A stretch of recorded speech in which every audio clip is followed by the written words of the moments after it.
on the street is that Ryan Garcia is a free agent. Eddie Hearn saying if he free, that he wants to speak to him. I mean, after you do 1.2 million pay-per-view buys, regardless of how bad he actually looked in the ring, which I predicted and I said how terrible he was, nobody wanted to believe me. You know, to me, he has zero value. I put it to you this way. He like in the Berlanga category. That's the category he in. You know, you remember Zeus Shimming? And then he tried to get Freddie Roast to work his Pacquiao magic on Zeus Shimming. He was a guy who would just tell you how broke the amateur system and the Olympic system truly is. Here's a guy, I think he won 2 gold medals, 1 gold medal. He was huge in China, down in the lower weight classes. And they wanted to see how he'd do as a professional boxer.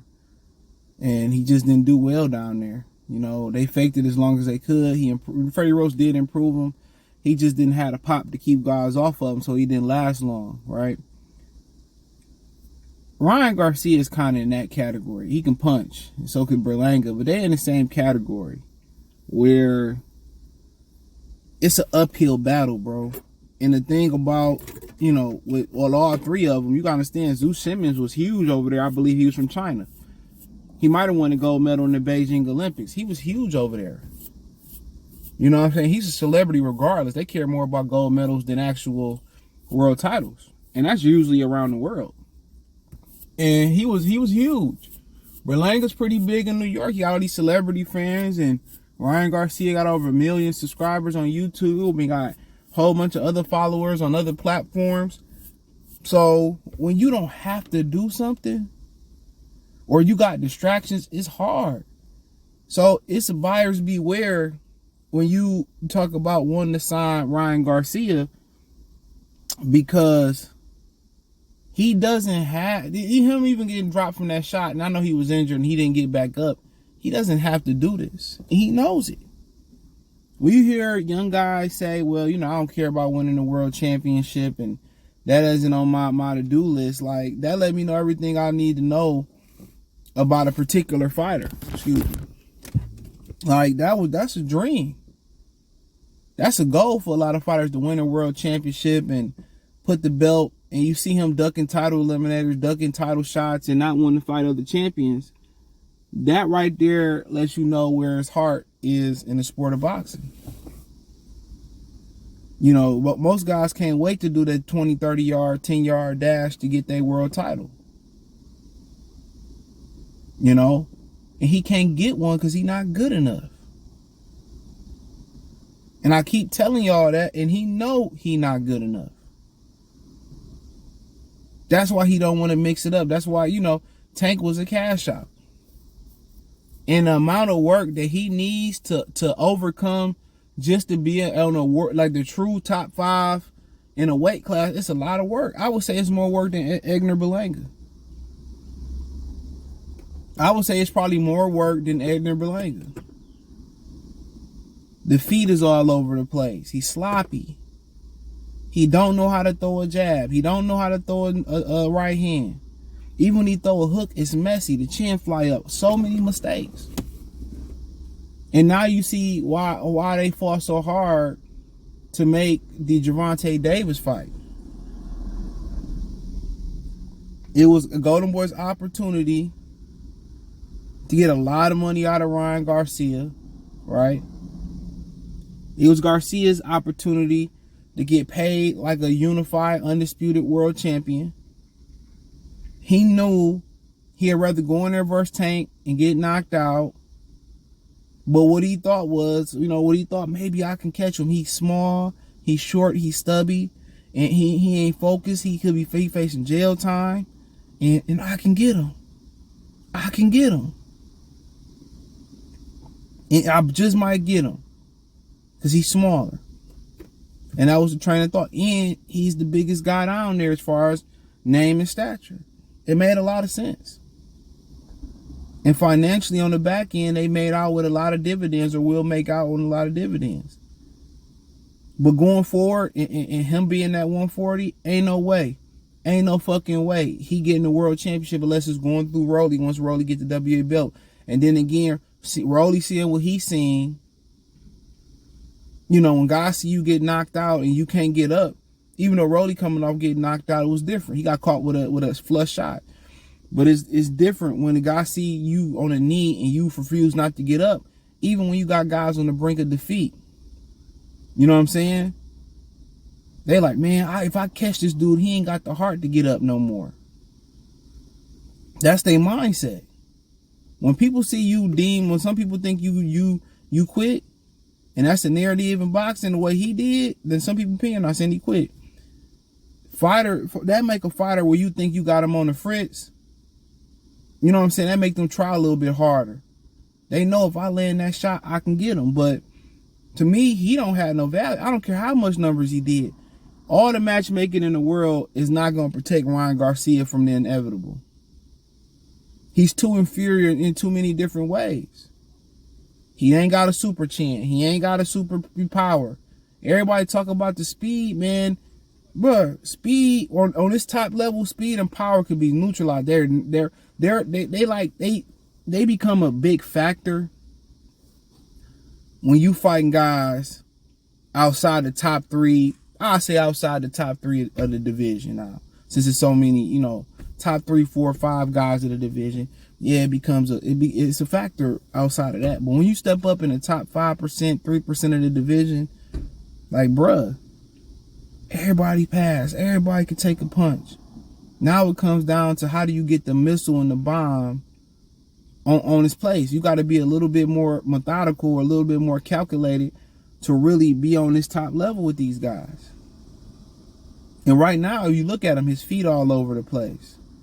His chin flying up in the air. He threw a punt. He threw a straight right hand in this fight, a lead right hand. And Jesus Christ, in that tank fight, it was terrible. Jesus, it was terrible. Don't know how to throw a jab.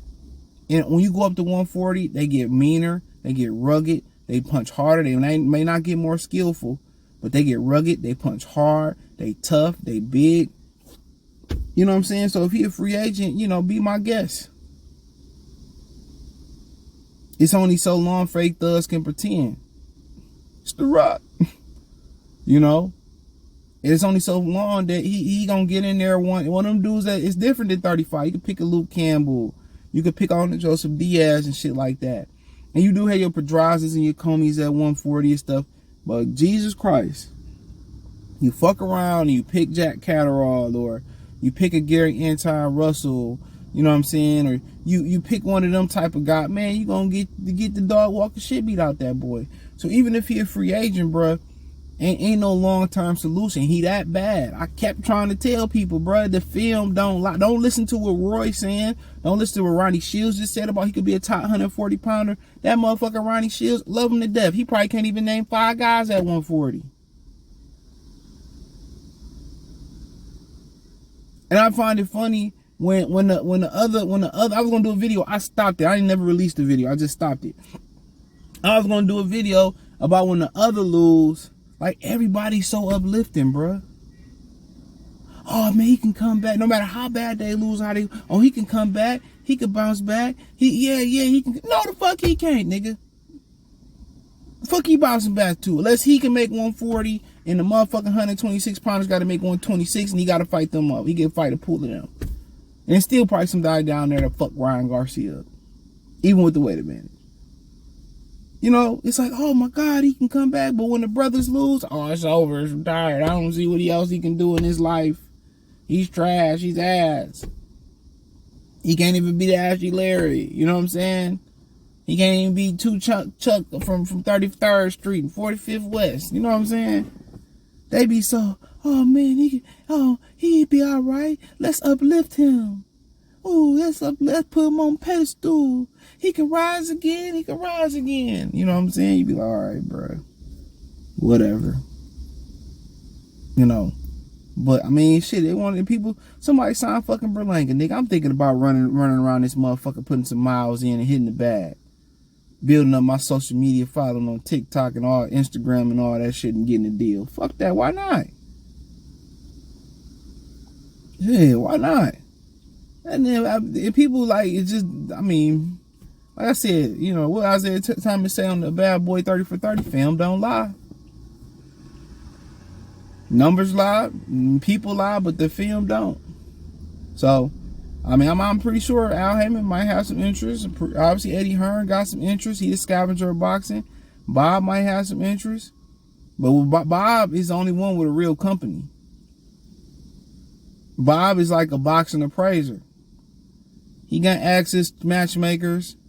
He gonna, you know, ask the people, his advisors and stuff.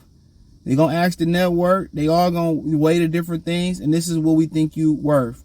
And if you ain't worth nothing, we ain't gonna, you know, do nothing. If you worth a little something, we'll give you an offer. Bob gonna pay market price. Now, Bob have to play over market price. It's gonna be for a motherfucker like Josh Taylor, who already got a belt, who got something to give, and they really believe in him, and they got a plan for him. Ryan Garcia, what's the plan? It's only so many bums you can fight. You really have to bring up 130 and 35-pound fighters to fight him. The only logical thing for him to become a world champion, if he can't make 135, is to get Rolly, get a belt, and fight Rolly. But then again, for Al Heyman, that makes so much sense to let Rolly get a belt, let Ryan Garcia get a quick comeback fight. Then Rolly and Ryan Garcia, two guys who got knocked out by Tank in their last two fights, make a good fight. Me personally, I'll put that shit on regular CBS TV, whoever want to buy the NBC, put it on there. Then you can do the rematch with the winner. You hope it's Ryan Garcia, and the rematch might be even bigger. You know, Ryan can say, well, I ain't got to make 135, 136. I ain't got no rehydration clause. It's straight 140. It's a different ball game. I knocked out. Woo, woo, woo, woo, woo.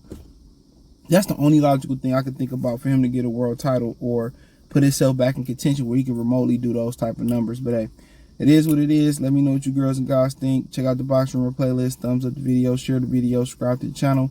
Hit my link tree. You can find me on Instagram, TikTok, Twitch, Spotify, Anchor, Cash App, Venmo, PayPal, Apple Podcasts, Google Podcasts, the whole nine. Appreciate the love and support. Let me know what you think in the comment section. Peace.